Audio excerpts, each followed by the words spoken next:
प्रतिवर्ष 15 जून को विश्व वायु दिवस यानी कि ग्लोबल विंड डे के रूप में मनाया जाता है। ये नवीकरणीय ऊर्जा संसाधनों के हमारे अर्थव्यवस्था और पर्यावरण के संबंध में उसकी भूमिका को रेखांकित करता है। और इस बार का ग्लोबल विंड डे हमारे लिए बहुत महत्वपूर्ण है, क्योंकि इस बार ग्लोबल विंड डे के ऊपर जो कॉन्फ्रेंस का आयोजन हो रहा है भारत के गोवा राज्य में हो रहा है। और इस कॉन्फ्रेंस का आयोजन भारत के नवीन और नवीकरणीय ऊर्जा मंत्रालय के तत्वाधान में किया जा रहा है। आपको पता होना चाहिए कि कुल पवन ऊर्जा स्थापित क्षमता के हिसाब से भारत विश्व चौथे नंबर पर आता है।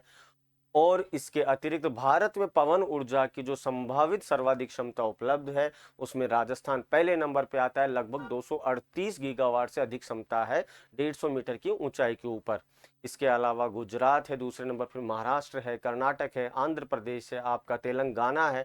और इसके अतिरिक्त तमिलनाडु और आपकी मध्य प्रदेश का भी वहां पवन ऊर्जा उत्पादन की क्षमताएं मौजूद हैं।